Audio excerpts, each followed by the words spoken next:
Excellent. So I'm Mahamdi Veerasinghe. I'm from Sri Lanka, and I'll be talking to you today a bit about building education products from South Asia. First, a little bit about me. I'm from Colombo, Sri Lanka. I'm a happiness engineer at Automatic, and I've been using WordPress since version 0.70. And for a lot of that time, I've used it in the classroom and for classroom-related work. And I've taught at the middle school, high school, and university level. And I have used lots of LMS, so Learning Management System. It's a word I will use a lot in this presentation. I have used that.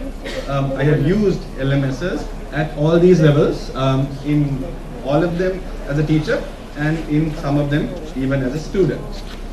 So, so the overall, the goal and the vision of the WordPress software page and open source software project, as you know, is to democratize publishing. Yeah, it's to democratize publishing. And that's why all of us are here in this room. It's because we, in some way, have a share in that goal and in that mission. So for me, personally, a huge part of that has to do with democratizing the field of education, right? Because of my background, I used to be a high school English teacher, middle school English teacher, and so it's always been very important to me that I try and use WordPress in these contexts to create equality at these levels. So let's see. So historically, this region is known or has been known for education. The example, of course, is Nalanda, which has been called one of the oldest universities. Right, but I'm not going to start so far back in history. What I'm going to do is to come to much more recent history and to about 400 or 500 years ago, colonial history. So this, yeah, right. So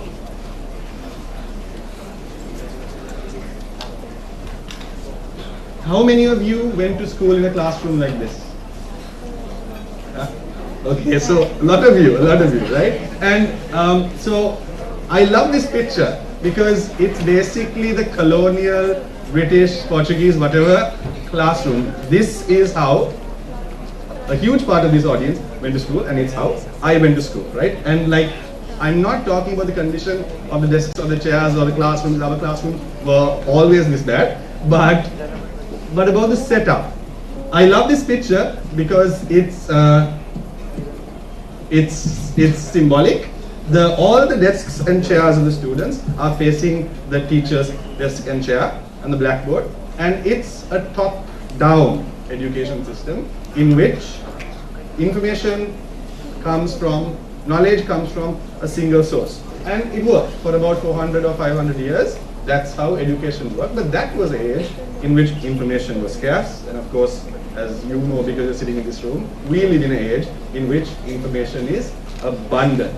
So this model of education is outdated, but we in South Asia stick to it with great passion, right? We believe that this is the way to go, even when the people who introduced this method to us have long since changed the way they do things. Yeah, so that's just the region. So here is basically just kind of a brief summary of how I feel it works. So from grade 1 to 12, we have 30, at least 30 kids a class. Some schools in Sri Lanka have 60 kids a class, and I'm sure there are schools in India that have large classes like that. We have overworked and I would say underpaid teachers, and we have a heavy exam focus. So all a teacher can hope to do is basically this, right? From grade 1 to 12, all you can hope, like in a best case scenario, what you're going to do is to keep everybody quiet for that term and then get them through that exam, second term exam, third term exam year into 12. Then they come to university. And so what do we say? We say they lack confidence. They have no critical thinking. And we say in the workforce, or in companies say, they are unemployable. Our graduates are unemployable, right? And then we, of course, shake our heads at them. And I feel that that's a really unfair thing that we are doing, right? Because we set them up to fail, right? And especially to fail in this age of information abundance, right? So I feel very strongly that education in South Asia has to be disrupted. And as I thought about disrupting, now I'm not saying that the only way to do this is through technology. Of course, there are other ways to do it, by rearranging classrooms, having children sit differently, by having new material. Like there is no one way to do this. But for me, since I have some background in tech, the easiest way was the computer, right? And what's nice about the computer is even the most basic computer, even if it's introduced into a classroom with 60 students, it can still cause disruption and change. And that's why we are all here, because like maybe not in the field of education, but you understand that, okay, these things are kind of special. Yeah, they can do things which other things cannot do. Right. So as I started thinking about, okay, so I want to use tech in the classroom, I started like looking for learning management system. This was many years back. And every system at the time, there weren't many, like there are 680 now, if I'm not mistaken, learning management systems. There were like 5 back then, major ones. And every single one was really slow, right? And they were really expensive, and they were cumbersome, right? They had bad UI, right? That really terrible UI. And so as I sat thinking about it, I realized this, right? Because like I have a CMS which is fast, which is free, both free as in speech and free as in beer, and which had great UI because used by millions of people the world over. WordPress made sense. And so I began doing that. I began using WordPress. And so the rest of this talk is going to be just some thoughts on, like, it's fantastic to be here and to speak to such a wonderfully full room of people who are using WordPress. And I hope, right, I'm not hoping for much. I hope that my talk today will inspire 3 or 4 of you maybe to start thinking about how WordPress can be used to change education in this part of the world. So we often throw around this phrase, in the last year we've done this, the next billion. The exciting part is that the next billion internet users, a sizable chunk of them are coming from South Asia. And of course, most of them, that means, are coming from India. So we are having this discussion, and at a very, very special moment, I would say, if you will excuse the hyperbole, in human history. Yeah, I would say it's one moment where in and what's special about the next billion is that this billion is going to experience the web for the first time, obviously, and they are maybe the actual people who needed the web all along, right? And because the internet was supposed to be the great equalizer, yeah, and in many ways it has been, and that's why you and I are here talking about this today. But for South Asia especially, I think much of that promise is still to come. Because if you are in this room listening to me speak to you in English, and if I'm up here speaking in English, it means we are all highly privileged. Okay, so let's just establish that. Like, if we are here listening to this talk at WordCamp Pune, you and I, all of us are highly privileged. Now, I'm not saying you all have lots of money, but just the fact that we are here, it means we are in the top 0.001% of this continent, yeah? Because that's where we are in the world. We are highly privileged. So, for this part of the world, as we build education products, there are 3 things which I would just like to run by you. It's not that there are things which anybody has never spoken about before. There is no great wisdom coming away. I'm sorry to disappoint you. But just three things we can consider as we think about building education apps. So the three things I would like to focus on are these three. And I will talk about each in turn. So target teachers. When I began using learning management systems some years back, every landing page I went to, every call to action was geared towards principals and school boards. Yeah, so like you use this for your school board. Here is the enterprise pricing, blah blah blah, and not a single one had the actual product on a demo site, which I could log in and try. And so, if you have an app or a plugin or a theme that's made for schools or classes, just think about this, right? It's really hard in general in this part of the world, but also everywhere in the world, to get something done at the level of a school board, which is multiple schools, or even a school. And here's why, right? This. Like, if you want to do something at a school board level or at a school level, you're going to get stuck, usually, if you're lucky, in weeks of red tape, and if you're unlucky, in months and sometimes years of red tape. Even if it's a very small school, getting something done for the whole school can be very demotivating. If you have ever tried to get something done in a school, you'll understand what I mean. It's not, schools don't work in the way in which other organizations work, because there are obviously complications and lots of reasons for that. But so, so the main thing I would like to focus on here is, if your app or product, if a teacher can come to your site and can use your app, your theme, your plugin, whatever it is, the chances are there's a good chance of them telling a colleague. This is something I've seen in every single place I've ever worked. I use WordPress for my class sites, and usually within a week somebody comes and says, hey, are you using a website for your class? And please, can I have one?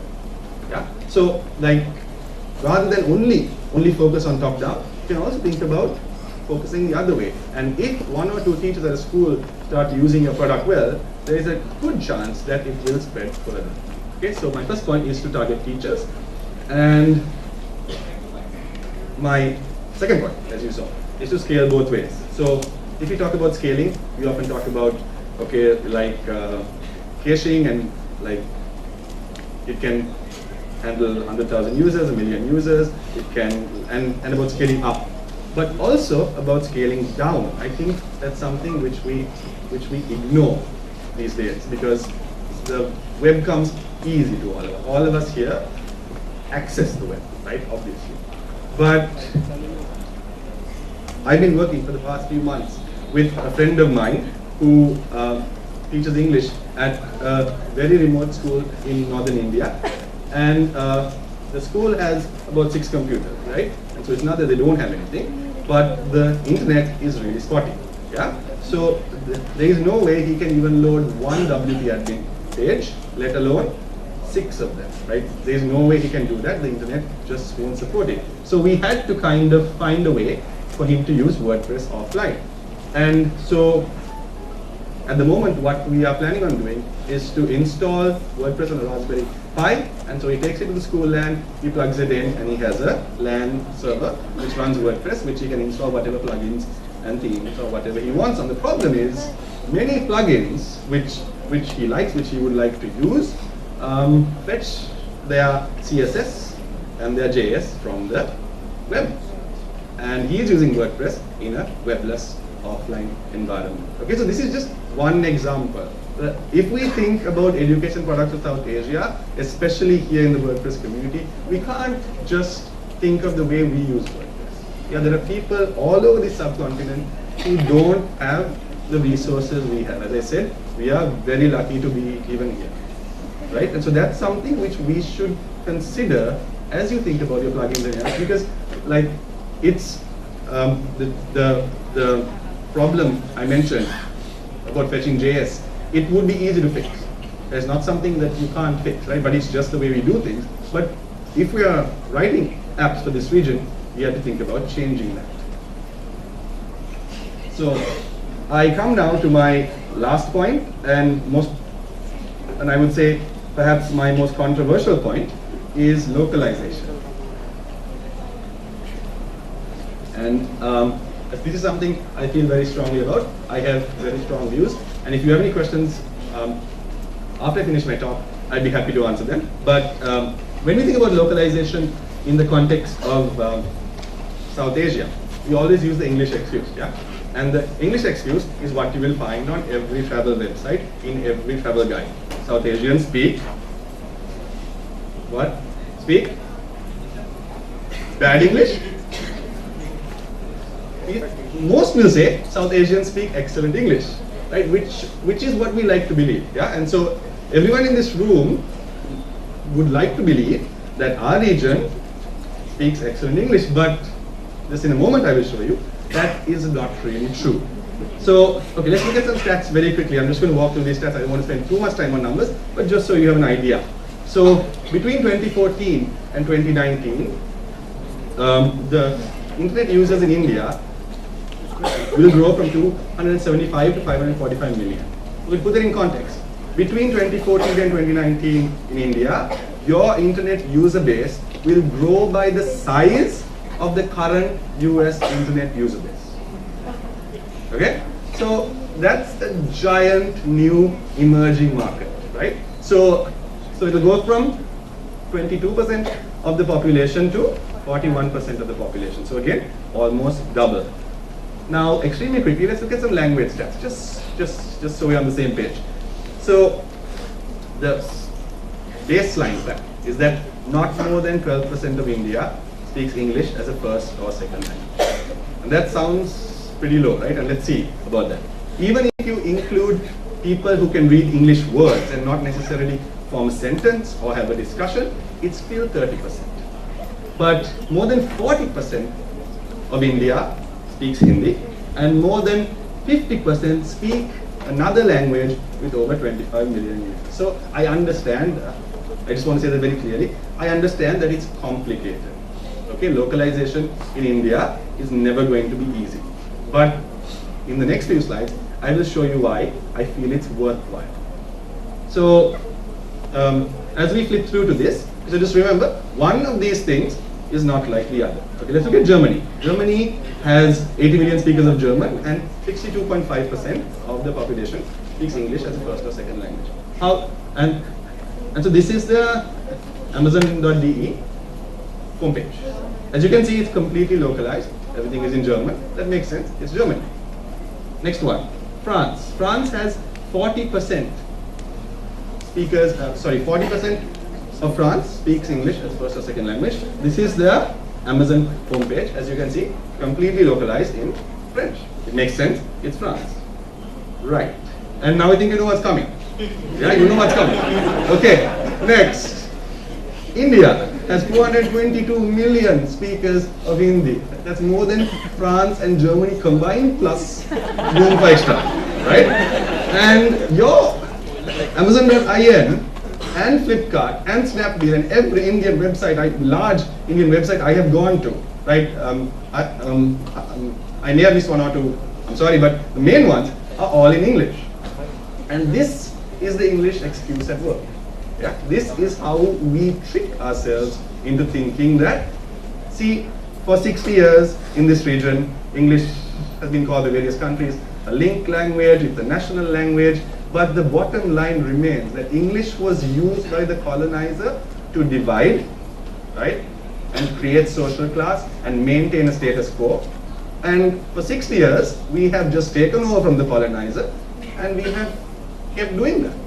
So to say that English is a link language in this region is the most absurd thing ever. Because access to English requires money. It requires you to be urban. It requires you to be basically middle class or close to middle class. Yeah? So, like, again, I understand my views on this are very strong and some of you disagree, and I'm happy to talk to you afterwards, let's have a discussion. But this is how I feel, because we have to stop doing this. Here's why.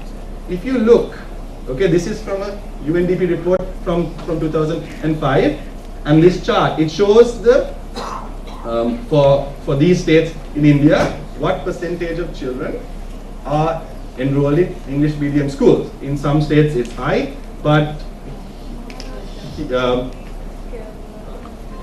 in all of India it's only 10%. And the part that made me sad was that the report concluded that these inequalities seem destined to continue into the next generation, right? And so this is from a report of 41,000 households all over India. So it's not some kind of small survey done online, it's a serious report. So with this in mind, okay, my question to you is this. Okay, this is an interface which everybody in this room knows and loves. We use this, right? But it's localized in French. So if you don't speak French, some of the items on the menu on the left, maybe you can still read it. And I picked French because English has been influenced heavily by French. So, okay, you can read some of those, right? On the left, right? Okay, so you have some kind of, like, you can access this interface. If you move to the right, I don't speak French, and it becomes completely inaccessible. I don't understand anything, yeah? And here is the thing, for that 270 million users between 2014 and 2019, a sizable chunk of them are going to experience WordPress and the web like this. Yeah, because the middle class in India is mostly online now. Yeah, all of you are online. But the next 274 million, a huge chunk of them will not be speakers or even users of English. So this is the experience which we will give them, right? And my question is this good enough, right? Is this how we want the next generation of South Asians, children, to experience WordPress? Now, right, this bus picture, okay? So my, like, even if you ignore this, oh, okay, so the mission of WordPress is to democratize publishing, and we have to get behind this because we are a community, ignore all that and just think, okay, money, dollars and cents, if you are making apps and selling apps, right? Just think about this. This bus is 274 billion people are in that bus. That's a giant bus, right? And so basically what you are saying is, like, if you don't localize, what you're saying is, I don't want any part in that market, right? My app is only for people who learn English, right? And it does not make sense of this. I don't need to do the math for you. 274 million is going to make India the single largest internet market in the world, and you know that, right? But as in, like, something which happened at the last WordCamp when I came. So we took this, I will say a certain company.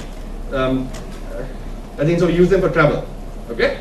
And it so happened that the driver had an app, right? Had an app, and he was taking us. He couldn't speak any English, right? And a prompt came on the app,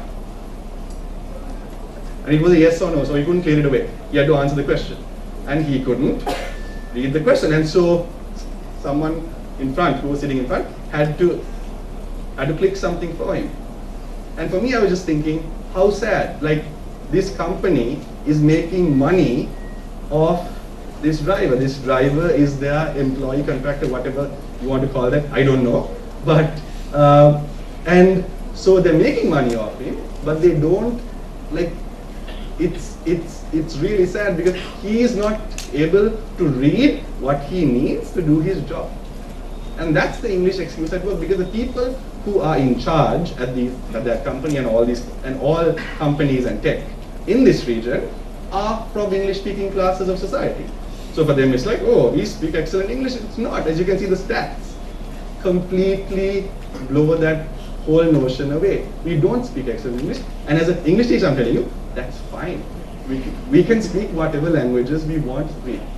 And so again, I'm stressing, I'm not saying let's not teach English, let's not learn English, like there are advantages, right? But in WordPress, if you want to reach this next billion and this huge chunk of 270 million users from India, we have to think seriously about localization. I'm not saying it's easy answers. There are several big problems in store if we start to localize. But not localizing is no longer an option. And that's kind of what I would like to leave with you. So again, just to recap, if we want to disrupt education in the subcontinent, if we want to change the way it's done, and I feel personally it has to change the way it's done, otherwise we will fall behind. We are falling behind, and we will fall behind even further because the world is changing, but we are still clinging to old education systems. It has to be disrupted. And as we think about disrupting, here are just the 3 things I would like to leave you with. We should target teachers, scale both ways, and localize. So thanks, that's my presentation. If you have any questions, I'll be happy to answer.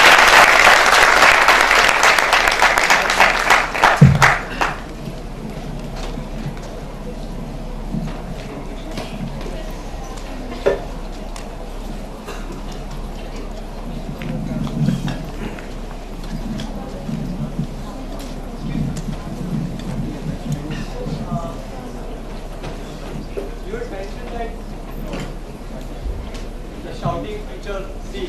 Yes. Can you go back to one slide?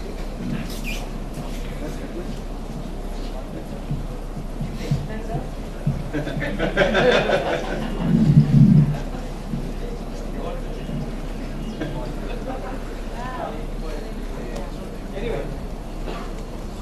Yes, sorry, you can go. Do you genuinely believe that, grade 1 to 12, these are the problems? Yes, I agree. But is technology the only solution which can solve these problems of K-12 education? Do you believe in that? Because personally, Right. I don't. Right. I kind of mentioned that in passing, but I may not have been very clear. I'm sorry. No, absolutely not.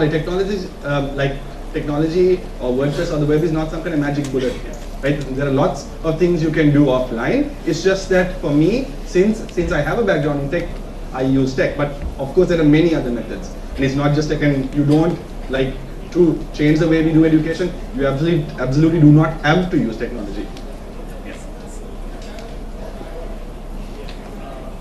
Regarding targeting teachers, Yes.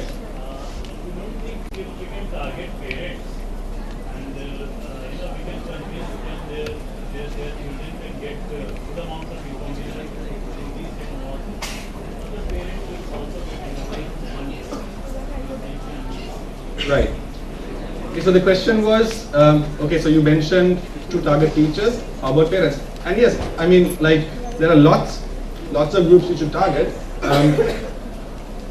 In this point, what I meant was, instead of starting at the macro level, if you start at the micro level, so parents as well, teachers, parents, that can work too, and not just top down, but also bottom up. So absolutely, parents are excellent to target.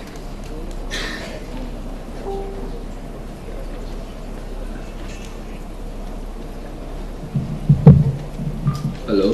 Yeah. So you said that there'll be 270 million more Indian users by 2019. But don't you think that is a little bit far-fetched, because the language is not the only barrier in India. There are a lot of other problems, like people not understanding technology, people not having access to technology, and what is being done to solve those problems? Because I really think that those are the core problems, and it is not the language, because language is something that we can solve relatively easier than these things. Giving access to technology and making people understand how to use technology in the first place. Right. Okay, so the first question, to answer that, the stats are not mine. As in, it's by Cisco. It's by Cisco, and it's how they see internet growth happening. I think it's based on what's happened so far. So basically, it's how they model statistics for the future, and they may get it wrong. Okay, I'm not sure about that. Yes. Figure is already 355. Right. Yeah, so it points to the fact that this figure may not be unrealistic. Right. Thank you. Thank you. And your second question was that there are other problems. Yes, there are. I'm not disputing that at all.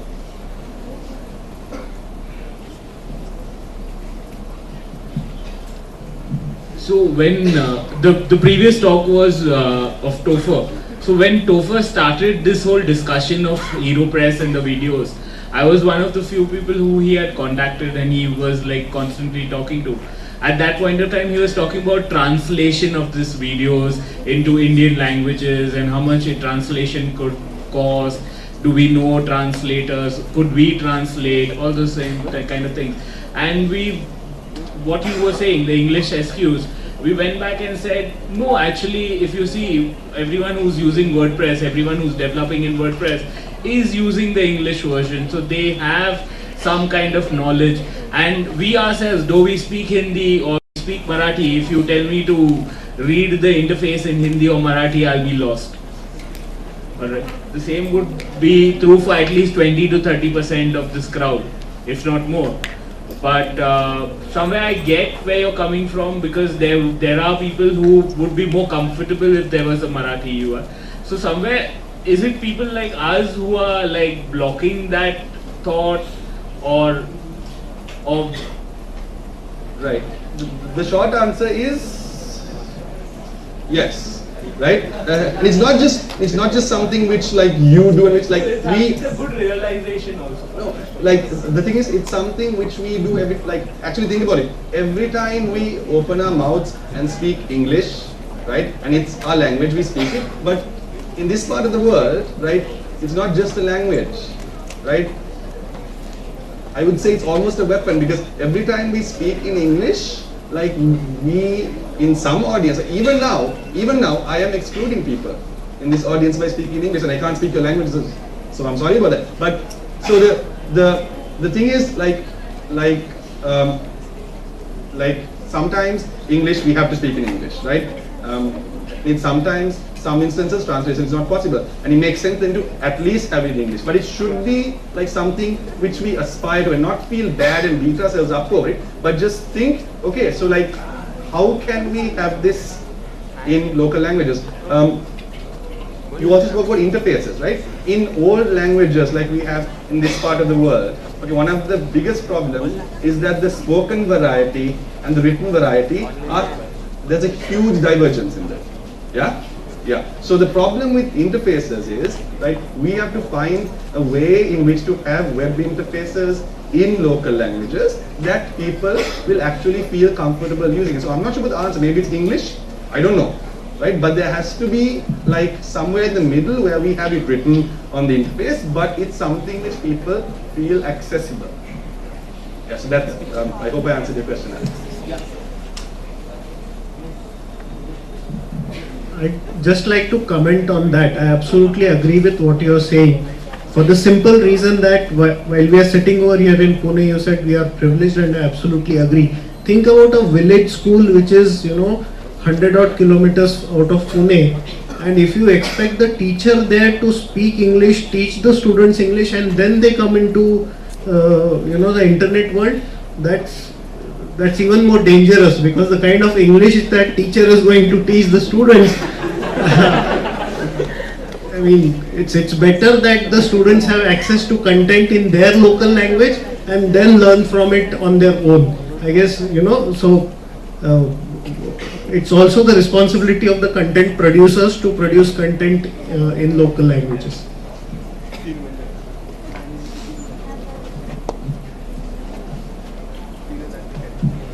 Hi, Tom Chet from Varivas. Hi, First of all, very interesting subject.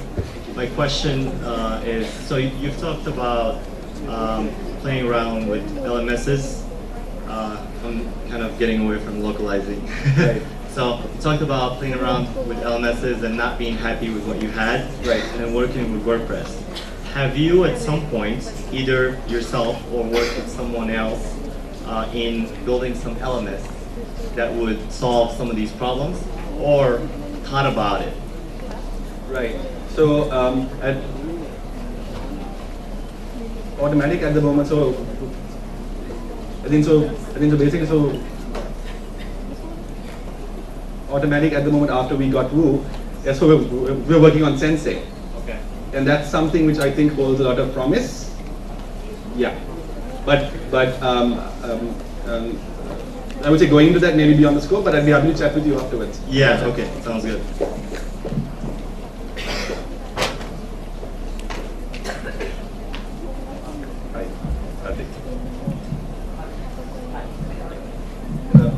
Yeah, you can just, I know.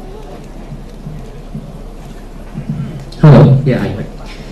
Okay, I just like to share a thought with you. Lovely topic, it got me thinking, and definitely one of those 1 or 2 or 3 people you were hoping to get on a different path as a result of your speech. Thank you very much, Manu. Excellent, thank you. But I had a thought I'd like to share with people. It might sound a little outlandish, it might sound a little different, but you know, it's triggered from what you said, what Alex started saying, and what people were just thinking.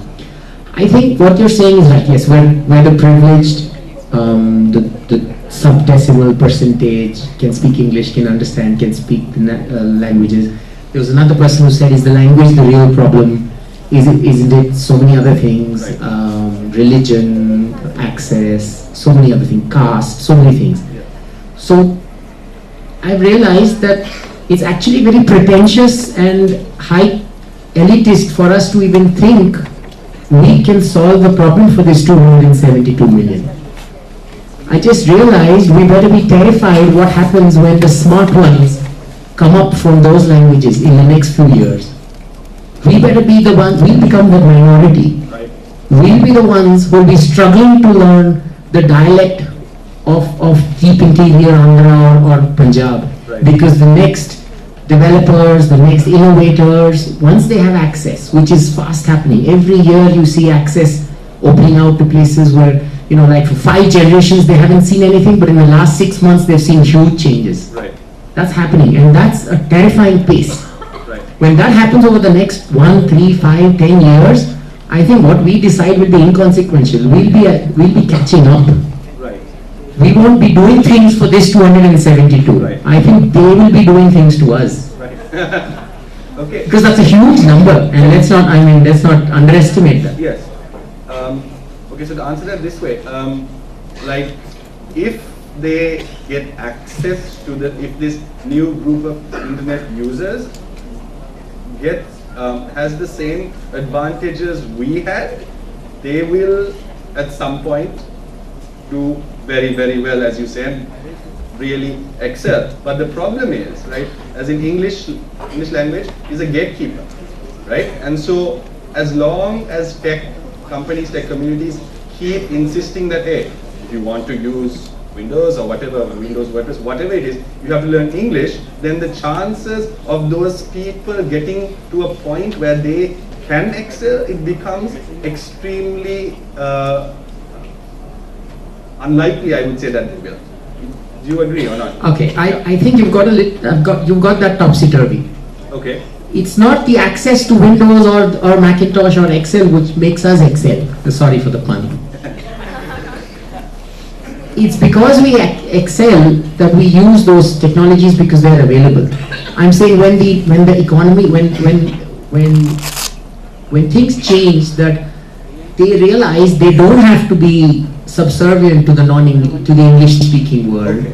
When they know they actually control the money, when they know they're not bound by the caste system or the religion system or whatever, when they realize they are the actual, they control the voting, the control of the politicians, they control money, they control land.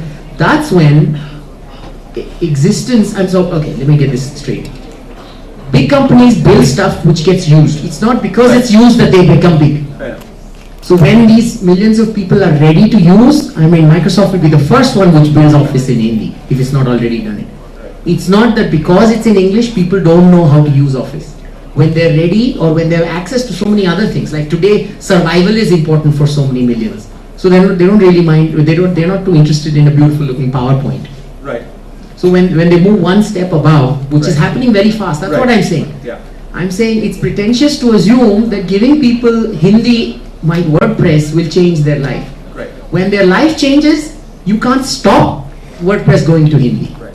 So the situation which you're speaking about is what I hope will happen, right? That's something which I hope, we all hope will happen. But, yeah, so like with that, I fully agree. When this starts happening, it will happen, right? So companies will cater to them in those languages. But my point is that it's a bit like we should give a push-up Sure, is what I I'm trying to say. understand. Sure, I understand. I don't think that oh, we are doing something so great by translating into Hindi for those poor people. That's not what I'm talking about I at all. understand that, yeah. At all. Yeah. I get it, thanks. I'll give you an example of this happening right now. An example of this happening right now is I was on AliExpress, which is the Alibaba Yeah. shopping site, just a couple of days ago. Bought something and then I was in the customer section, right, looking at my order, and then noticed that you can translate it to any Indian language, Wow. right? And everything. And I'm not talking. They're using Google Translate, but everything is perfect. I could read it in Marathi, I could read it in Hindi, and everything makes sense. And that level is, the Chinese are smarter than us, man, right? So they're not taking English is the toughest language in the world to teach, right? Because every rule has got an exception, right? Every South Asian language, most South Asian languages are totally phonetic, right? Yes. We know that English is this problem because of all of these, rules and exceptions to the rules. So, I mean, these guys are already out there doing it. Right. So, I mean, I agree with you, I agree with him also. It's like some fabulous arguments here. Thanks.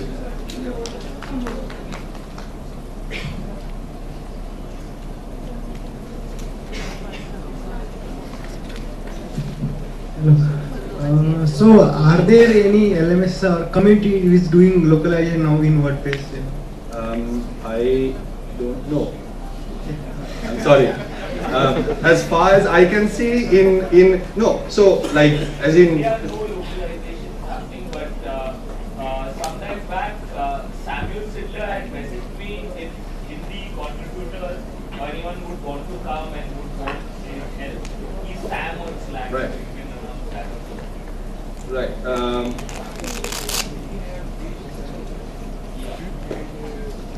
But they want more push.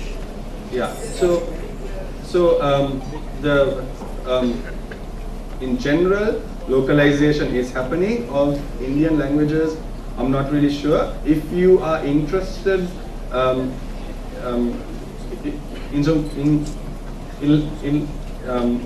maybe contributing to Hindi, you can speak to Alex. Alex can show you where to go and who to talk to. Just a one question. Maybe localization problem will be solved by developers also, because developers are from various states like Gujarat, Maharashtra, and then Tamil Nadu. Right. Then they all know the local language, so Right. all developers can contribute in WordPress translation. Yes. So maybe all localization problem will be solved out. Right. Just like I am from Gujarat, so I have started in translating WordPress in Gujarati. Excellent. Because Yeah. we can face some problems, but we can solve that localization problem for our sorry. So maybe our developers is the best way to translate the WordPress in various languages. Maybe it will be useful. Absolutely, really well done. All right, I think.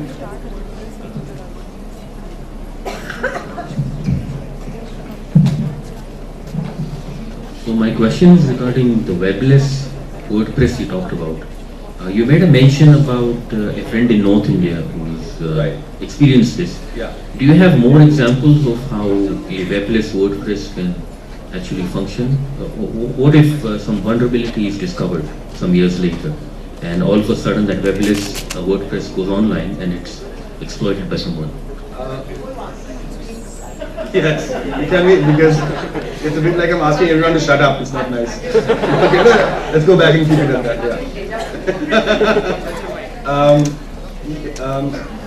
Yeah. So that, I mean, it's a fairly niche and complicated situation. And it's something I'd be happy to talk about after the talk, but I think it's a bit beyond the scope of this session because it's very specific to things we're doing there. Okay, thank you very much.